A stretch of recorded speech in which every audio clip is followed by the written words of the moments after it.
Okay, we are going to finish Devorah today, and depending on the time, we will do Hannah as well. Such amazing woman. I feel like we've got so many great role models in our history. Very lucky. All right, so just to do a little quick recap of what we started with Devorah last week. Devorah was, as we said already, she is a judge, the fourth of the judges. She was a judge. She was a prophetess. She had a level of prophecy that wasn't common amongst the judges. So that already kind of like put her at a really high spiritual standing.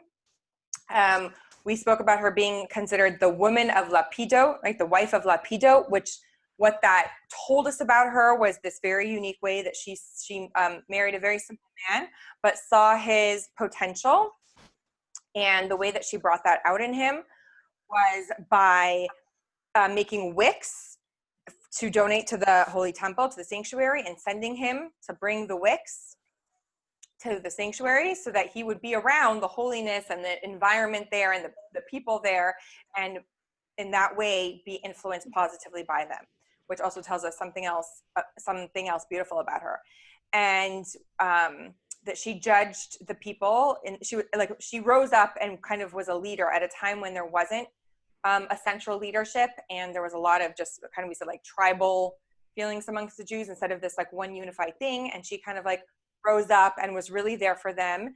And the iconic palm tree of Devorah that we spoke about, that she had she owned a orchard of date trees and palm trees. And that was one way that also she was able to be like independently wealthy. And so her judging and her advice and all of that, she wasn't going to be influenced by any sort of like bribery, or money was definitely not like a factor in that. And she would sit under the shade of a big palm tree, and people would come and get advice and things like that from her, which also we learn about her modesty and her dignity in that way, that she, yes, gave the person the privacy they needed, but she was also very careful to not be secluded with other men. And so again, like keeping to that mitzvah of yichud that we spoke about. So that was just kind of like just kind of the different aspects where we got some of the beauty of Devorah and the different parts of her, the many facets of her personality. And then we were just embarking on this other one, the one where she's a warrior or a soldier, right? Military. She's in the military. So what happened was, as we said, is that the Jewish people were under the oppression of the Canaanim and a Canaanite king named Yavin, and they were regularly mocked and taunted and really like not treated well. And Devorah got to a point where she was just like, this is enough. Like, it's time to be freed from Canaanite oppression. And on her own, like, she was not looking to be a warrior. She just stepped into that role, right? It's not about what you need, but what you're needed for. And I think, is that where we left off? Practical application number 5. I think so. I'll just reread that. We have to do practical application number 6 on June 9th. That's what my notes say. Perfect. You are on it. All right. So practical application number 5, I'll just reread that one. Our growth and accomplishment, who we are, what we can be, is a miraculous blessing from above, but we should never be satisfied. We should raise ourselves up, for our effort and initiative inspires a heavenly response of even greater proportions, right? So sometimes it's like this idea where, like, in Kabbalistic terminology, it's Isarusa de la Ela and Isarusa de la Sata, which are Aramaic words, but it's like an arousal from below elicits an arousal from above. In other words, like, I make that first step and then God will like respond in kind, like God will give the rest, right? So it's kind of like who starts, I mean, they're the idea, it translates, I'm going to try to explain this simply, arousal from below and arousal from above. So it's like, who makes that move, right? Sometimes like we get inspired and we get this like spiritual feeling. It's kind of like God gave that to us and then we take it from there. And sometimes it's the other way around, where it's like we take that first move and then like God pours in the blessings for that. So okay, so just as just to talk about one thing, that in the verse where it talks about where Devorah issued a call to gather soldiers. So now she's going to try to gather together an army to go and overthrow this Canaanite king. It says, behold, God, the Lord of Israel, had commanded. And Rashi says there, he had commanded to Moshe. So in other words, Devorah did not receive prophecy to enter this war with Yavin and his general Sisera, right? She just took the initiative. It wasn't like she had gotten a prophecy to do it. It was just like, I'm gonna do this. And then, right, and I think we spoke about this, the idea of I arose, like in her song, right? It says like, mother of Israel arose. She used the phrase I arose. So, and the idea also there is like, even if you think about arise, like to arise is to stand up, right? And when you're sitting, you have less vision as when you stand and you can like see the full picture. So in other words, she was saying, I arose, like I stood up, metaphorically, to see the whole picture of what's going on and realized this is where I'm needed for right now. Like that she again, like took that initiative, looked at the bigger picture, really concerned herself with not just her own self, but with the greater good. So, okay. And in her song, she was doing all of this as a mother in Israel. Like, in other words, she was a nurturer. She wasn't doing this for herself. If we think about a mother, just the word itself, it's like an act of selflessness, right? Like I'm giving of myself for somebody else. I'm a nurturer. I'm here for somebody else. I'm thinking of my children and what they need and all of that. And so that was really what drove her to do that. Which then, Barbara, thank you, gets us to practical application number 6. Do you want to read that for us? Rising up means being a mother, not sitting as the world turns, but nurturing and developing the world to run smoother. Yes. Thank you. Okay. So she decided that the Jews have to go to war, but obviously, how much is she going to be able to do alone? She needs to rally up an army over here. And she wants a partner, like another general, someone who could fight wars. So this takes us to text number 6. Who did she ask to come and be this really worth seeing. This soldier? Do you want to read that for us, Andrea?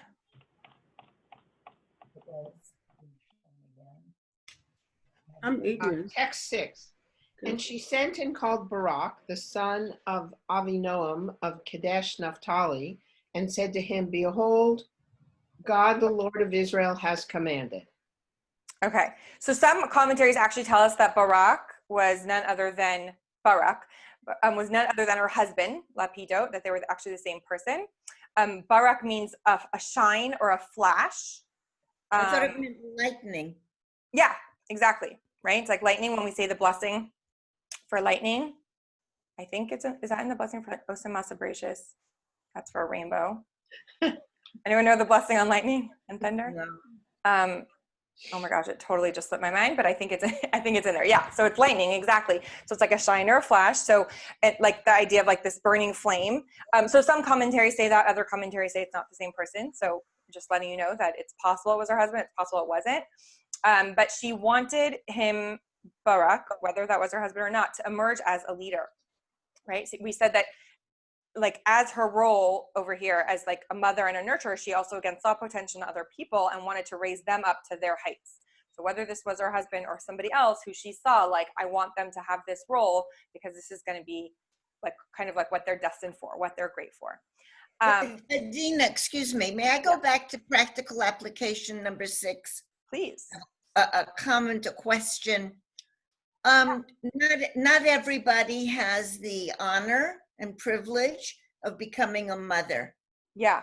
But that being said, it does not prevent you to nurture others. 100%. And then to go out and do good for the world. 100%. And I think that actually it's almost like, I think it's actually more like it's the feminine quality, like nurturing is the feminine quality, and therefore women are also the ones who are mothers instead of it being the opposite, right? Like, it's not like mothers and therefore we have these capabilities, and then what about the people who aren't mothers? I think it's more like women, we have these capabilities, and therefore these capabilities are most appropriate for mothering, and therefore we're the ones. That's better. When you say women, I like that better. Yeah. Not that anybody asked, but still, it's good. Thank you. Yeah, thank you for clarifying that. Gail, you had a question? Not so much of a question, but well, I guess it would be. When she says, "Behold, the Lord of Israel has commanded," then this is where they make her a prophet, because she is somebody who has somehow heard the voice of God. Is that correct? Okay, so no, that's a really good question.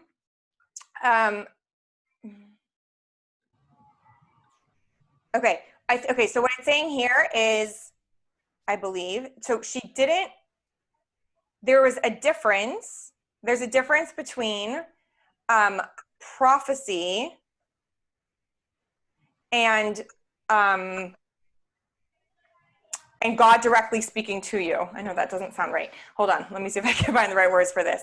Like, she's like, in the verse, she's saying to the soldiers, "Behold, God commanded," right? Like, this is what we're supposed to do. But it wasn't a prophecy that where she had received this commandment. She was inspired. Yes. It was an inspiration. No, it's more than an inspiration. It's a commandment. Right. So a commandment is going to be different than prophecy. It's like even with Moshe, not every single time that God spoke to him was that a prophecy. It was God speaking to him. So we'll find out where she gets her designation as a prophet later on. Thank you. Yeah, although she was already a prophet by this time. Okay. Doesn't a prophet in the other sense have to do with saying the future? Yeah. Okay. So I think you know what, this could use some clarification, and I might have to like look into this a little bit more, because there's also the way we use it, right? So in other words, she didn't receive prophecy to go to war, but she prophetically, right, decided that that was the right thing for them. Like, it wasn't just like, oh, I'm gonna just decide. It was like a prophetic decision without receiving the prophecy to do it, right? So the nuances of what it looks like when you're actually receiving prophecy versus when you have the gift of being a prophet or a prophetess, and therefore the decisions you make are based on that, versus when God is speaking to you as a conversation versus when God is speaking to you as a prophecy, right? Like, all of those things I think are more nuanced and would be really interesting to like do its own topic on that, but I just don't want to go too far off of finishing this class. But that is very valid, like all those different things. Like, how does that quite work? So, like, in other words, she is a prophetess, and in this scenario, it wasn't prophecy that led her to create, to overthrow the Canaanite kingdom that was oppressing the Jewish people. Okay, so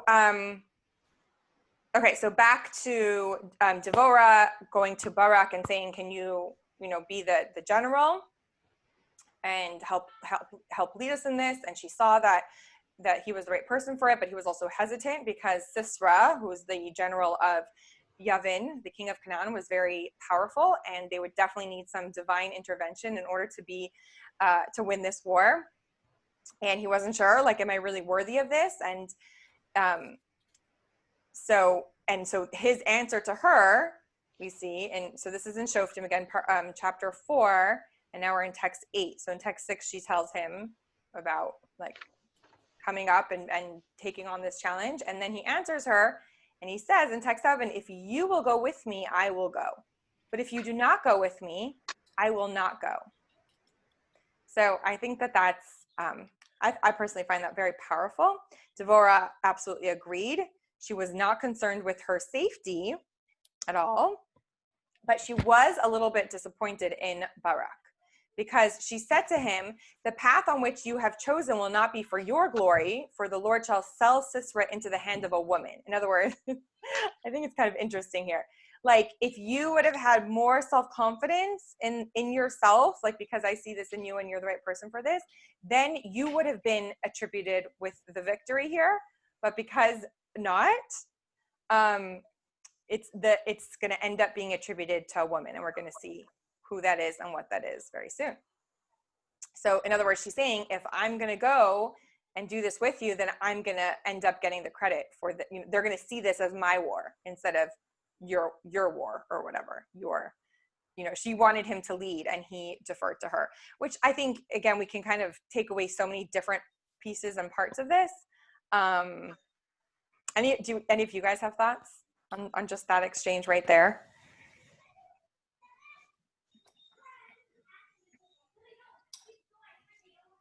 I think if this would have happened now, so a woman led them, big deal.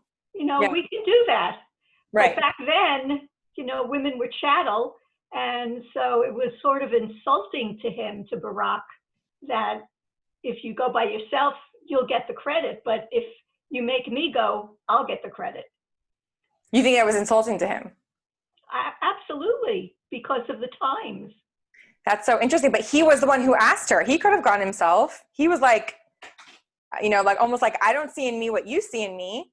So it was almost like, can you come with me? And she wanted him to go himself. That's what she wanted. So I think, Adina, yeah. It seems like he I feel like he's being selfless and really humble. Right. So that's kind of how I saw it, as like, he was kind of humble here and being like, really? Like, I don't think I can do this, but if you come with me. And Devorah was like disappointed a little bit in that. Like, it's so interesting because this is like, I feel like I don't even know how to express what I want to say, but it's almost like what's going on in the world today, like on its head, right? Where he is like saying to her, like, out of humility and maybe out of a little self-doubt, like, I need you to come with me. And she's like, you were supposed to be confident on your own, right? Like, you could have done this on your own, but fine. Like, we're going to come with you, but I'm going to come with you. But in the end, the credit's going to end up going to a woman. It would have gone fully to you. And she believed that was fine. Like, that wasn't like a problem for her. Right. I think it's a very interesting dynamic. Anyway. Adina, how do we know all of this, like the psychological interaction that was going on just from this text? If you will go with me, I will go. But if you don't, I will not go. How do we know if it means that he's humble or that he doesn't have confidence? How do we know? Well, I don't know all the details of it, but based on like filling in the blanks from the oral law and the commentaries, you can get a little bit of a picture. I don't know for sure if it was humility or self-doubt. I do know that Devorah, we do know that she agreed to go with. We do know that she said to him, the path on which you have chosen will not be for your glory, for the Lord shall sell Sisera into the hand of a woman, right? In other words, is that in the printout? I don't see that on mine. No, that one is not. Sorry, I have that in front of me. That's fine. Okay. Yeah, I mean, we could do this where we actually go through all the verses we could learn inside. I mean, I put text on your handout, but like, we could, if that's something you guys wanted, we can learn. Adina, it's Yeah. Tessa.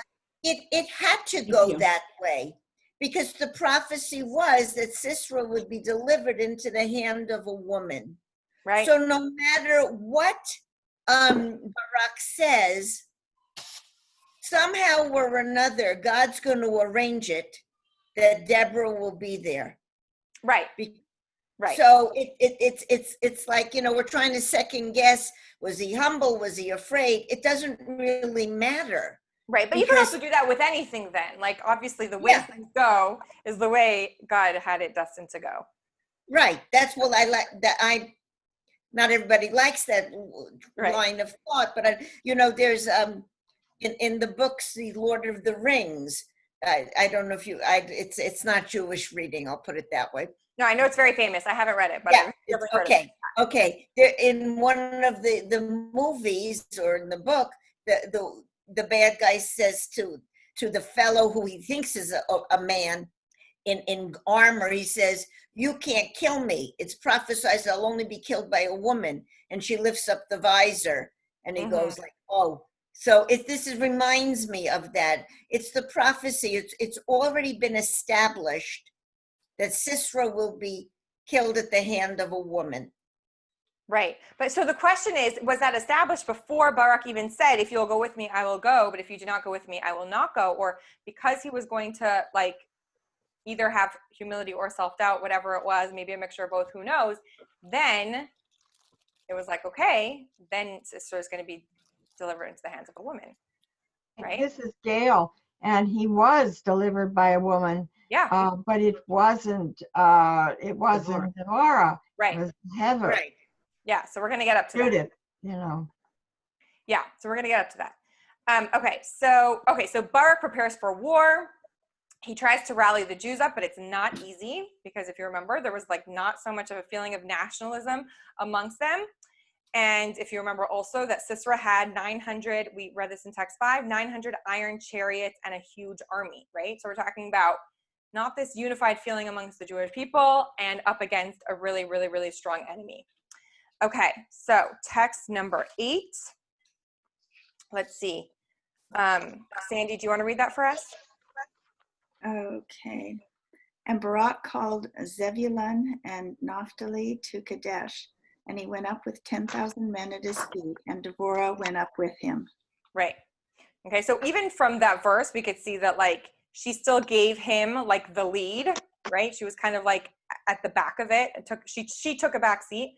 And we see also that Sisera had this huge, well-equipped army, and we have 10,000 untrained, poorly armed Jewish warriors over here. And how could they possibly think that they're going to defeat this very strong enemy? And, you know, we have I think a long history of that kind of dynamic of the Jewish people, that it's always like, how is this possibly going to work? There was definitely no logical basis for it to work. And I think that historically, that is exactly how we've survived. It's that we show our trust, our bitachon, our trust and our faith in God, knowing that God can do anything and make miracles and make it work and make it happen. It doesn't matter how many people are in our army. And that also just shows us the unique power of bitachon, of trust and belief in God, right? So because what true trust is like, when we look at our current situation and it looks like no way, no how, can't be, right? Bitachon is like, we live above the natural order of things. As Jewish people, we live above the natural order of things. So we just like rely on miracles. I mean, I don't want to say like we not rely on miracles, like we sit back and just say like God will do everything. Obviously we have to make the vessel, but in other words, like if you look at the natural order of things, it doesn't even make sense that we still exist, right? When so many empires that were way stronger and way, you know, outnumbered us don't exist today, and the Jewish people do. So clearly as a nation, we transcend the rules and regulations of nature. Okay, so, and that's just, again, on a personal level, I think also that's really powerful to live with, right? To like, because sometimes even just on a personal level, we're like, this doesn't make sense, or it doesn't make sense that I'm gonna, you know, get through this or survive or handle this or make this dream happen or something like that. And on a personal level, it's like, well, it doesn't have to make sense, right? We can just have a mindset that's higher, above and beyond nature. At the same time, we also want to make the vessel, right? The keli, for the blessing to come in. The bigger vessel that we make, the more room we make for the blessing. And of course, we're going to do that by the mitzvot that we take on, and the Torah learning that we do creates a bigger vessel. So it's not just like, again, the idea of like, let me sit back and expect miracles, but it's like, let me do my part to create a vessel and allow that the blessings to flow in that way. So that was kind of Devorah's approach to this whole war, right? So it was her and Barak and 10,000 brave soldiers that trusted in God and didn't make the calculation like, you know, is it possible for us to be saved? It's like, is this going to be okay? They're just like, okay, we're going to do this, and we're going to have trust and faith that God is going to help us be successful. Which is interesting because, you know, sometimes we always say like, don't believe in miracles or whatever, don't rely on miracles. Believe in miracles, don't rely on them. But here it's kind of like the opposite. It's like, rely on a miracle is kind of what was going on here. Anyways, practical application number 7. Let's do that. Gina, may I read that one? This Absolutely. Is Gail. Yeah. In life, there are 2 contrasting elements. 1, our own individual abilities, and 2, our faith and trust in something more than ourselves. Bitachon, trust and faith, I hope that's how you pronounce it, is not depending on God as a crutch.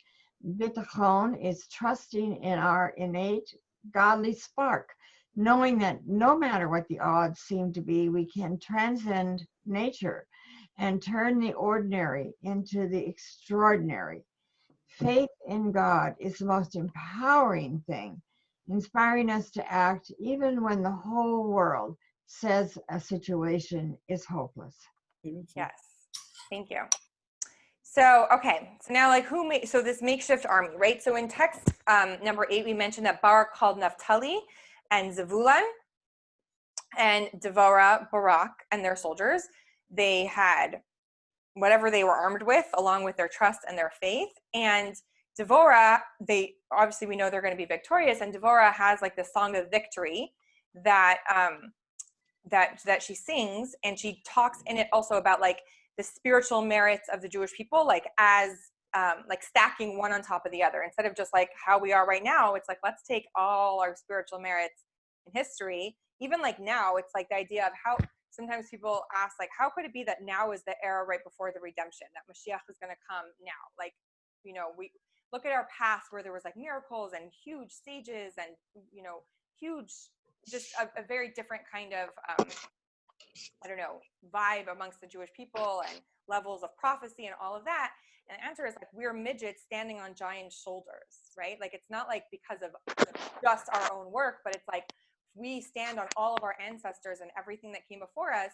We're the ones who will do like that final push. So anyway, so Devorah, you know, they were armed with whatever physical arms that they had, but also with the accumulative spiritual achievements of the Jewish people.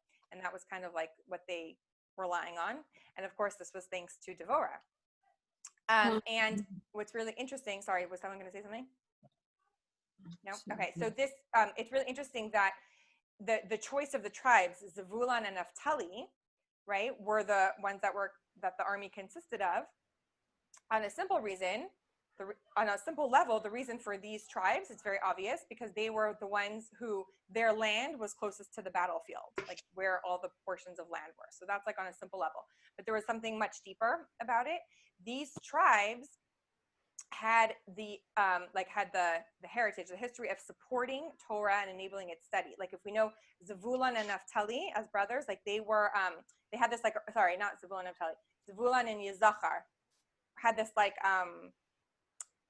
transaction between them. Yisachar, their tribe, they were like merchants and wealthier, and were like, we're going to do business and we're going to support our brothers in the tribe of Zevulun who sit and study Torah all day. Right. And then the tribe of Zevulun was like, we're going to learn, you know, like not just for ourselves, but for you, because you guys are working. They had this like transactional, you know, which is used a lot even in today's day and age, this idea where there's like people who sit and study Torah, and that is a beautiful thing. And then there's the people that support those who study Torah, and they're doing it for each other. It's not like it's like a mutual respect for like, you're doing this, and so I want to support you in that, and you're doing this, I want to support you in that. So that was Zevulun and Yisachar. So Zevulun was the ones that study Torah. Sorry, I did that. Zevulun would support Yisachar's full-time Torah study.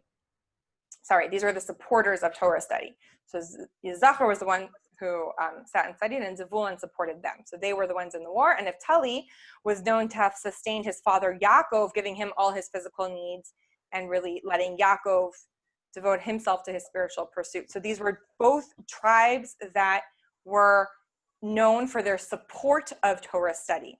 Okay, so their positive qualities, their commitment to the Torah, and more important, their feelings of brotherhood and mutual responsibility. Not like, oh, we're the ones working and you get to study, but like our responsibility is like, we want to work to support you.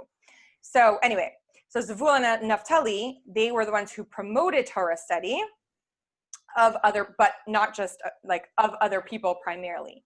And so they were, so the reason that they were so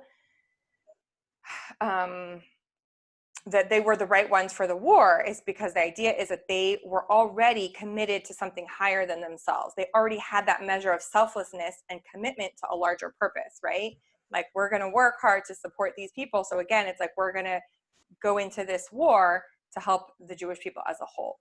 These were like the virtues that also that Devorah wanted to fix in the Jewish people, right? Because they were kind of tribal at that time, and she wanted that, like, no, we have to all care for each other, not live and let live, but like really care about each other.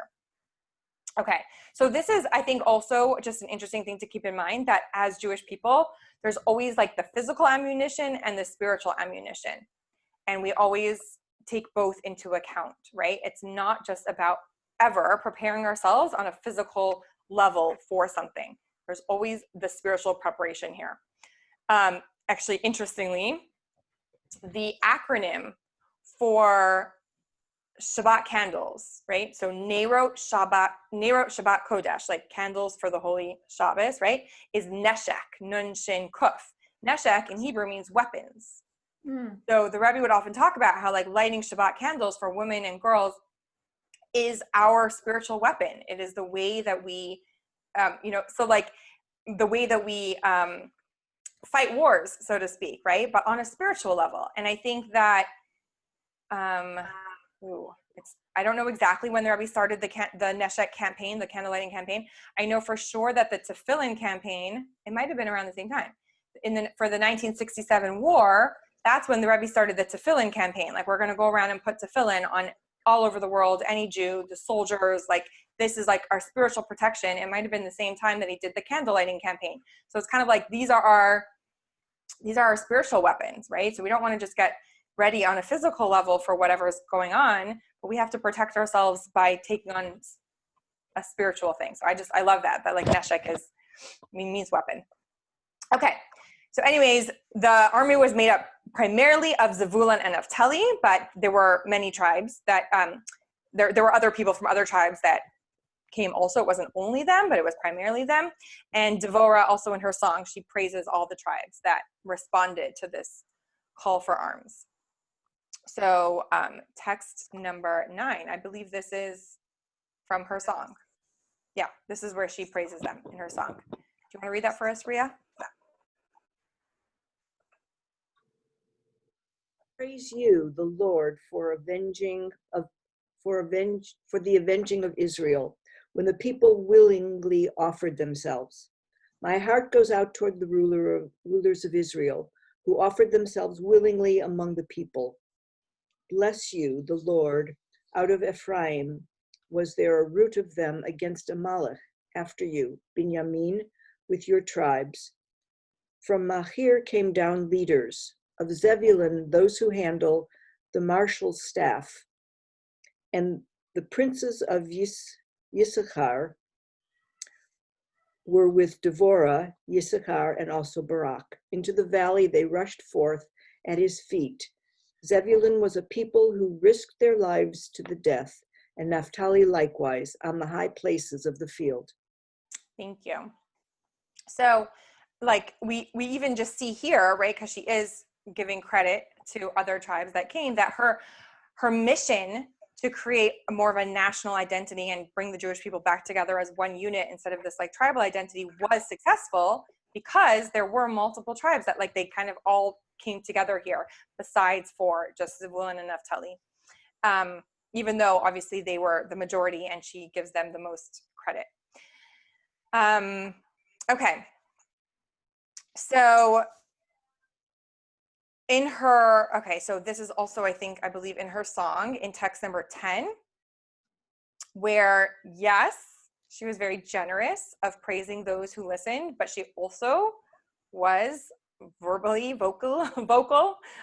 critical of people who she felt shirked their responsibility. And so she says that as part of her song in text 10.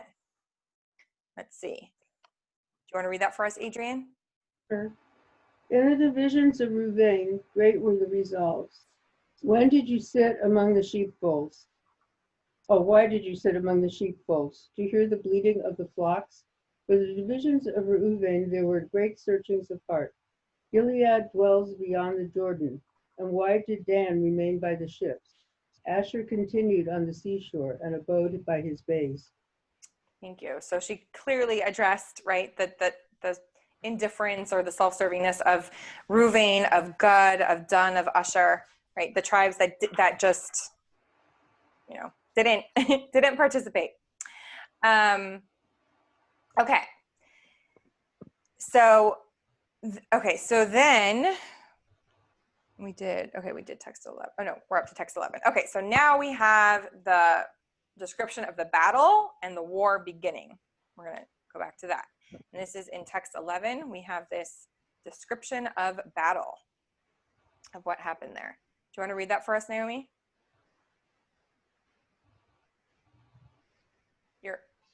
I think you have to unmute yourself.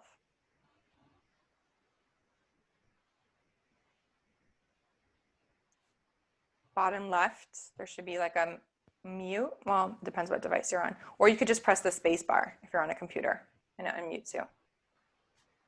If not.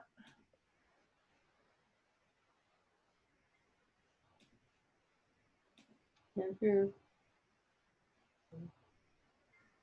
No luck? Okay, we'll move on. Let's see, I don't know who didn't read yet. Barbara, did you read already? Or do you want to just jump in there and read again? Oh, you're muted. Got it. There you I'm go. sorry. I'm using my husband's computer and I'm not used to not having a touch screen. Oh, okay.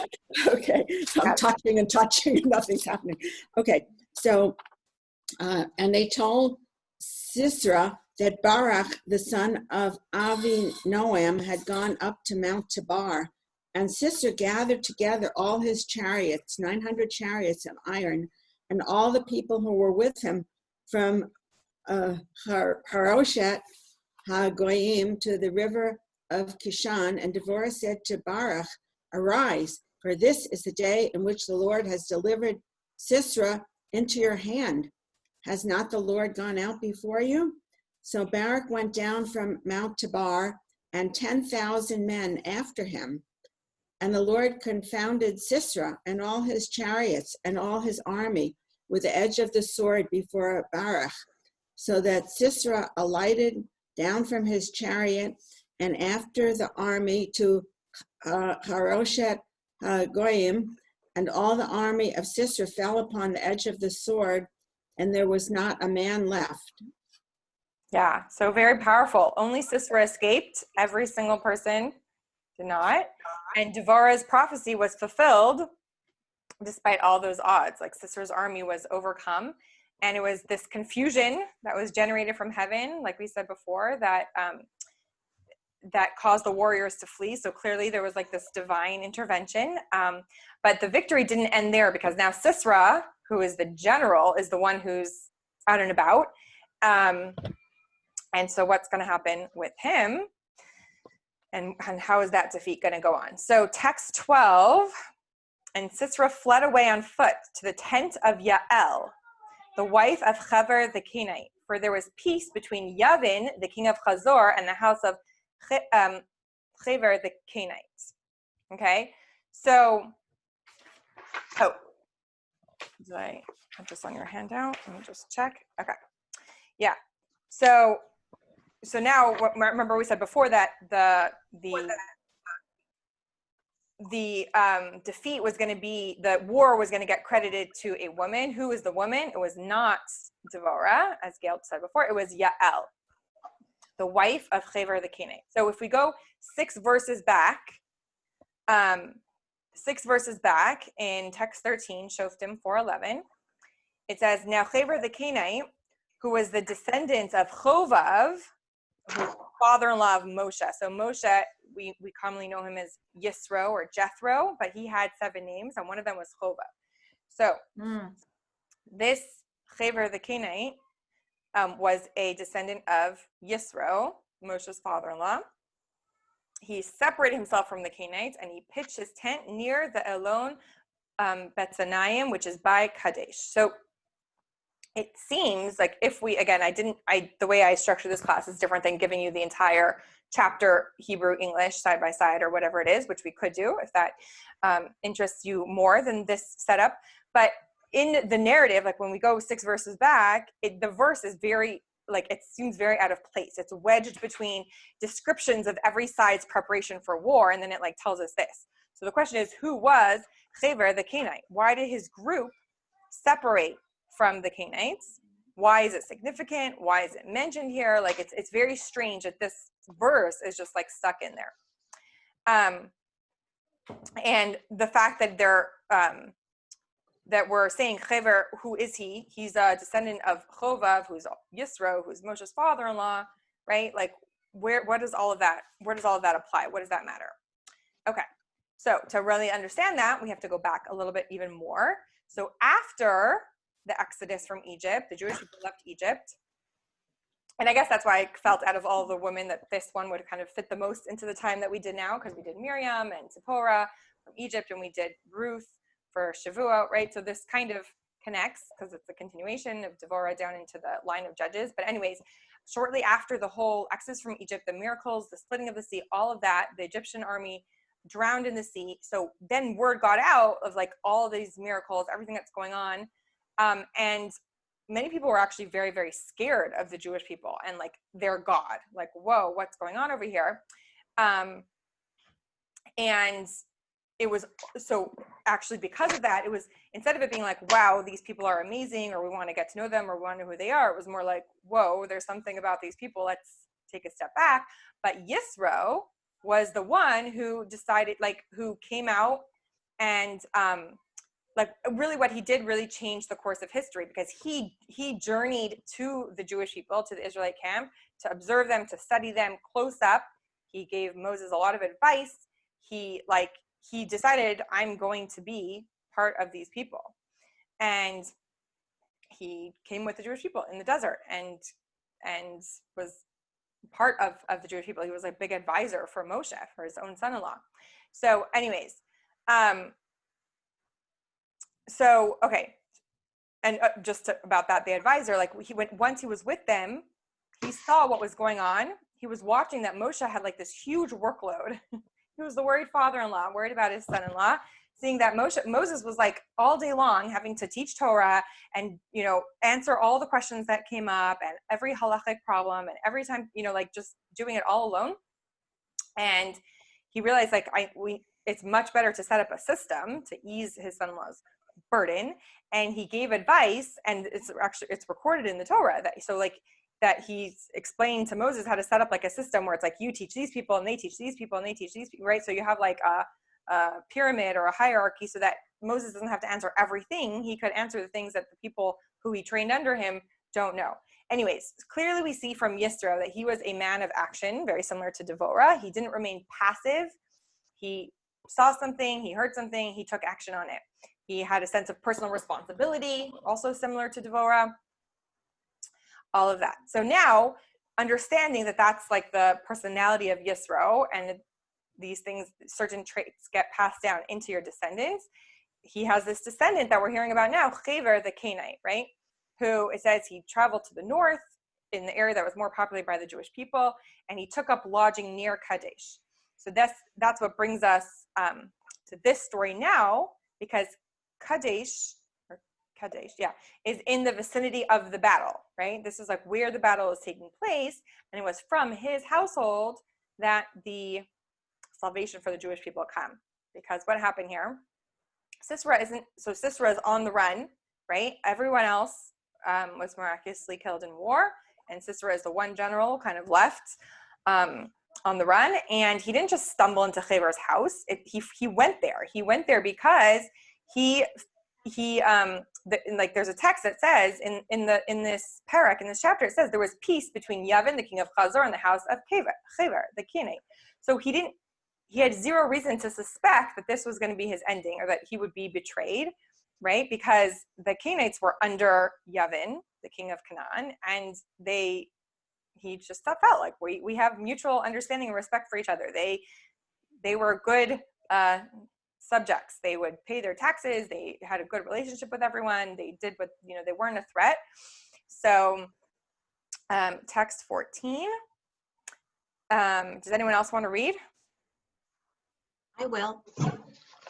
This is Harriet. Okay, go for it, Harriet. Okay. And then I have a comment when it's over. Okay. Yeah. And Yael went out to meet Sisera and said to him, "Turn in, my lord, turn in to me, fear not." And when he had turned into her into the tent, she covered him with a mantle. And he said to her, "Give me, I beg you, a little water to drink, for I am thirsty." And she opened a skin of milk and gave him a drink and covered him.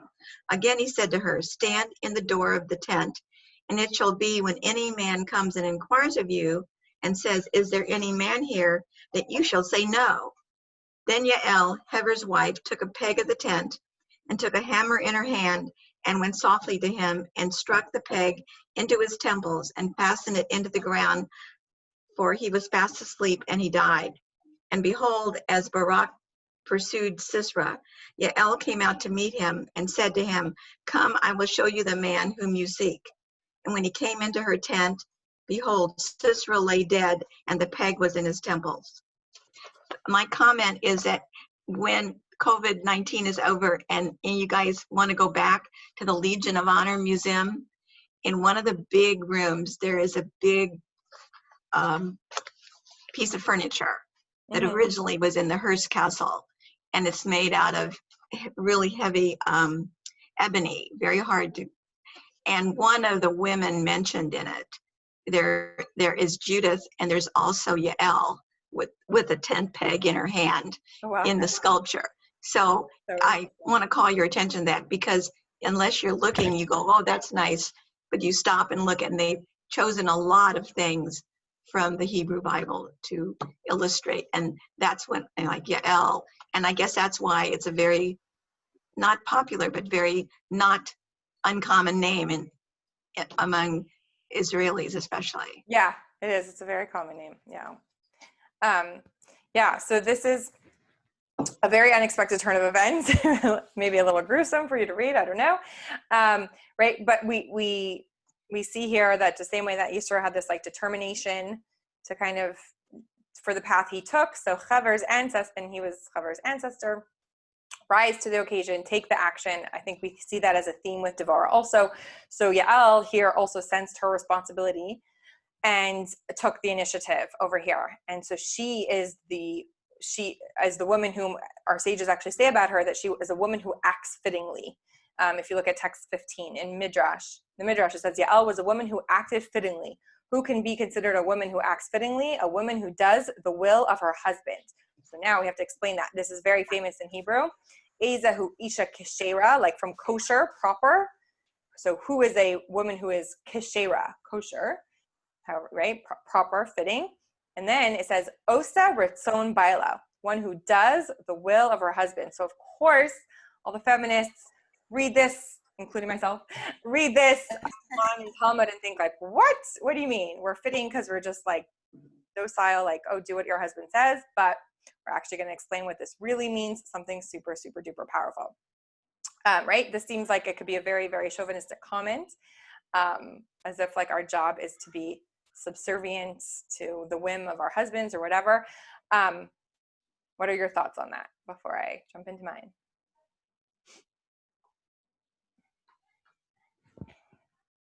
No one has. I know you'll explain it better than I do, but I can try. Adina, I don't have that in the text, so repeat it again, what she says. It's not in the text here. The text 15? Do you have text 15? The text doesn't go down that far. Text 15 on page 4, it says, Yael was a woman who acted fittingly. Who can be considered a woman who acts fittingly? A woman who does the will of her husband. Right? So then you could just kind of wonder about that. Like, does this, I mean, it's in the Midrash, very famous, and you could be like, is this like the Torah's way of saying that a woman is, second to a man, or that the way to be a good wife is to listen to your husband's every whim? Like, what exactly does it mean? So obviously we always, like I say, we always have to go deeper in every single verse in Torah. That I always say, if you just read it, everything at face value, none of it would make sense. So many things would feel like a problem, right? And that if there's any verse anywhere that you don't understand, I always say like it's because there's something deeper that we want to dig to. So let's dig deeper into I this. have a thought, Adina, Tessa. Yeah. Maybe she acted fittingly. It wasn't so much the will of her husband, but she married into that tribe. And she was following the custom of the tribe, that they were like in a pact because of Yitro, to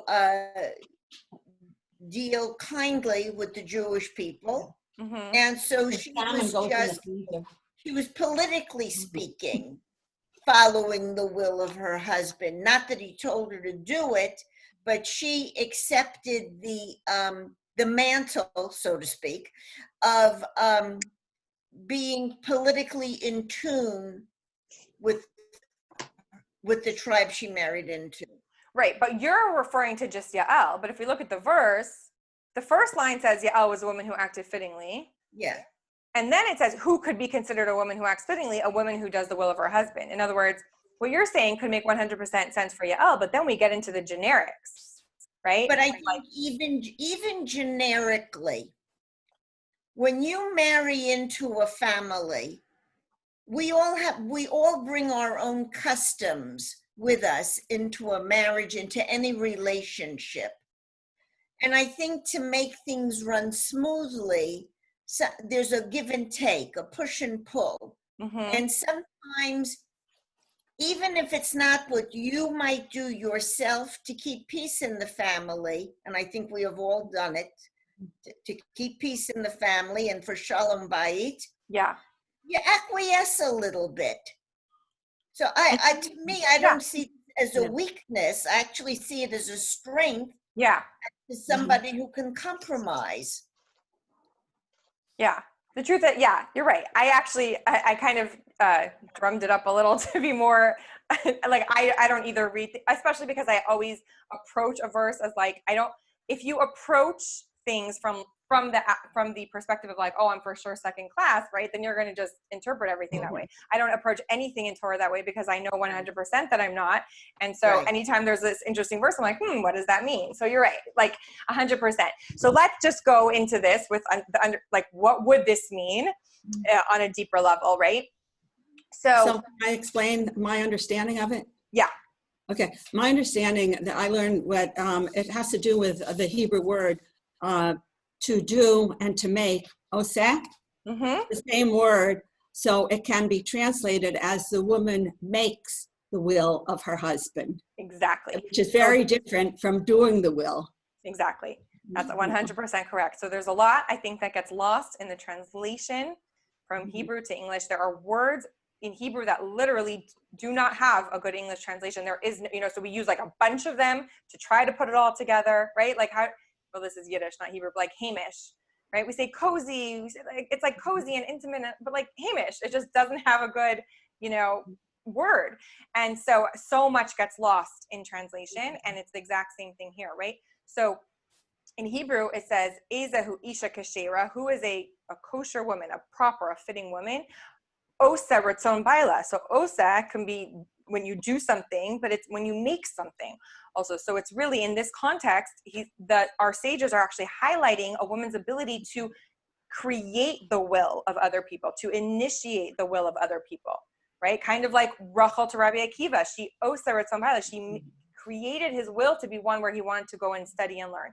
Devorah did the same thing with her husband, Lapido, to create his will to go and be amongst the Holy Temple and the atmosphere there, right? So it's Osa Ratzon Baila, not I'm going to do whatever you like, not in a subservient way, in a way of like, I can create what your desires are, so to speak. I don't even know if that's the right? But so it's not does the will, it creates the will of her husband, which is so powerful.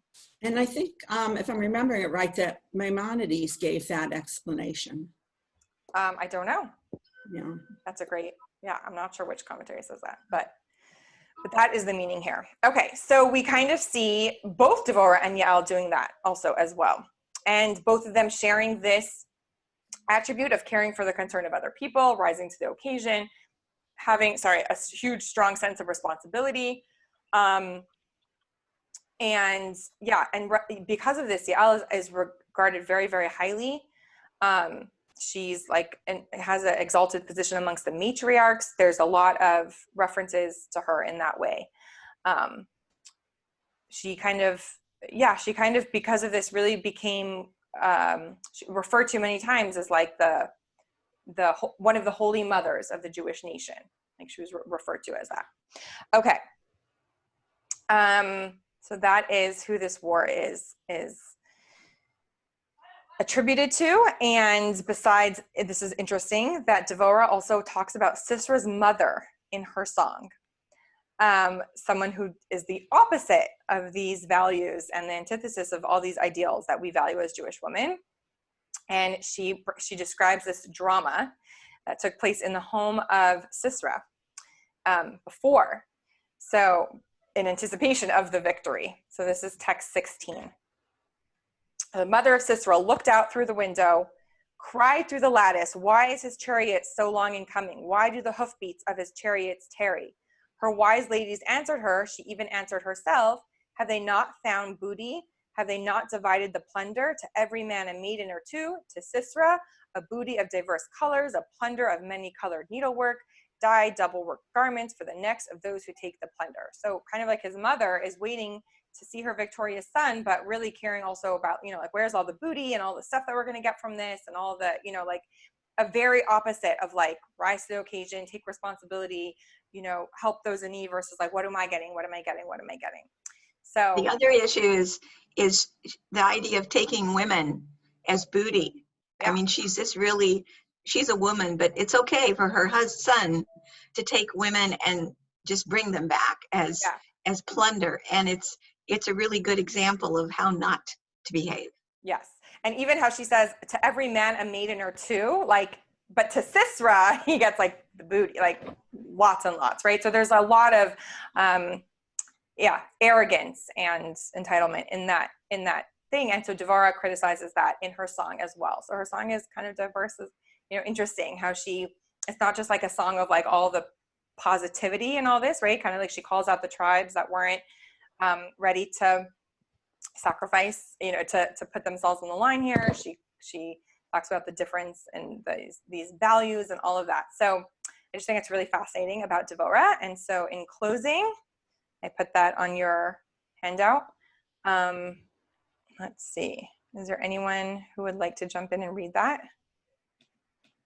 Well, before Adina, we read the last little part. I always thought it was interesting when I read this. I always felt it was kind of sad, his mother. But it reminded me of Joseph's many-colored coat. Only here it was for somebody who is not just being a little vain, and but who is wanting to be somebody who's taking, and this is going to be his plunder. It was an interesting thing to show that it was expensive and beautiful. You're saying here in the verse? No, into Sisera, getting the diverse colored booty of many colored needlework, dyed double worked garments. So specific. Yeah. It is. It's very specific. I guess what she's hoping for, what she wants to see him bring back. Yeah. All right. So do you want to read that for us, Gail, the closing? Yeah, I can do that. The name Devorah in Hebrew also means bee. While a bee provides a sweet substance, it can also sting. The enemy at that time employed physical oppression as well as psychological warfare by hurling hard, stinging words. Deborah's leadership sweetened the lives of the people by driving away the forces and retorting with her own stinging remarks. And I'll let somebody else go in the next paragraph. Okay, I'll finish that off. Okay, so like Devorah, we can be like a bee, bringing sweetness to the world, stinging anyone who wishes to sour that sweetness. Being strong is knowing when, what, and whom to embrace while simultaneously protecting and nurturing our loved ones from any harmful situations. We may not all be prophetesses and judges, but we can nevertheless judge favorably and envision a better tomorrow, one without battles, neither physical nor spiritual. With the lessons of Devorah at hand, we know that this better tomorrow will be here today, God willing. So that really sums up Devorah. I feel like she's a multifaceted character and very strong. Any comments or questions or thoughts? Adina, this is Maddie. Yeah. I've absolutely loved this whole series, and it's been so inspiring and uplifting to hear how incredibly strong all these biblical Jewish women are. And it's just been a real eye-opener for me, because I didn't really know about a lot of them. And I would love to receive, for some reason I didn't receive the email again on this one. So I would love to receive the link, the attachment for this. Yeah. And I missed the very beginning of the class. So can you just remind me who Devorah came from? Yeah. Like who's her lineage? Yeah, absolutely. And also, just so you know, all of the recordings are on our website. You can watch last week's class if you wanted to. Yeah. Thank you so much. Yeah. So she's the fourth of the judges. Okay. So basically, when the Jewish people, they left, they had Moses through the desert as their leader. And then when they entered the land of Israel, there was Yehoshua. And after Yehoshua was like a period of different judges that ruled, or that kind of, I don't know if ruled is the right word, but and so she was the fourth one during this period of judges. That would really be in short. She was like a woman amongst the Jewish people who kind of like rose up and took on this role, but she was a prophetess and a judge, and then we kind of like go into her. But she was like a female judge, who kind of rose up during a time where there wasn't central leadership, and just rose to the occasion for that. Thank you so much. My pleasure. And yes, I will send them to you. I recommend also just checking your like spam folder or other folder or something like that in case you're going there. But I will definitely send them to you. Okay. Thanks. I'm a little bit. Yeah, go ahead. I understood about Havar the Kenite being descended from Moses' father-in-law, Jethro, but I didn't. Did you explain about Jabin, king of Hazar, what that's about? I'm not familiar with any of that. He was the Canaanite king at the time. Oh, okay. And Hazar was like Canaan or? Then it refers to like the places that they dwelled and where they lived, and then the places that they ruled over and things like that. But Yavin was the Canaanite king, and he was ruling over the Jewish people at that time. Over the people. So he was connected with Sisera. Yeah, Sisera was his general. Was fighting for him. Exactly. Oh, thank you. Okay. Yeah. Dana, this is Gail. I too didn't get an email, but I just used the old email of last week's, and it worked just fine. Okay. And also, I wanted to say that I noticed that Barak had twice here his heritage of, he was the son of so-and-so. Since they said it twice, it must have some significance. What tribe where was his ancestry from, that they had to repeat it twice? So the thing is that because we don't know exactly who he was, because some people say it was her husband, Lapidot, right? And that Barak was like the connection in their names shows that also. And some people say otherwise, so we don't know exactly, I don't know which one that he for sure is. Even though we have his father's name, we don't know which tribe. Yeah, because we don't know much about Lapidot, right? So in other words, that this could be him, right? But it does. It says the son of Avinoam of Kadesh Naphtali, right? And I mean, we find it, I think, very often in Torah of like lineage being mentioned, which if we have more questions sometimes when the lineage isn't mentioned, is usually more of a question, because we're like, oh, usually it says who their family is, so how come here it doesn't? It becomes more of a question by the commentators than the opposite. But I can look into that and see if there's more that we know about him or about his lineage and why that's important. Thank you. Okay, so if anyone has any other comments, it could be about anything, it could be about this, let me know. I did put in today's, like, maybe we'll also start Chana, but I feel like instead of doing some and then being nowhere or whatever, right, like that we'll just leave that, and then I will send out another email if we continue. My kids do end school this Thursday, so I have to figure out whether I am able to continue doing Torah and Tea, but if I can make it work, I would absolutely love to, and then we can do Chana. And again, of course, if you guys want other topics other than these amazing women, you let me know that as well.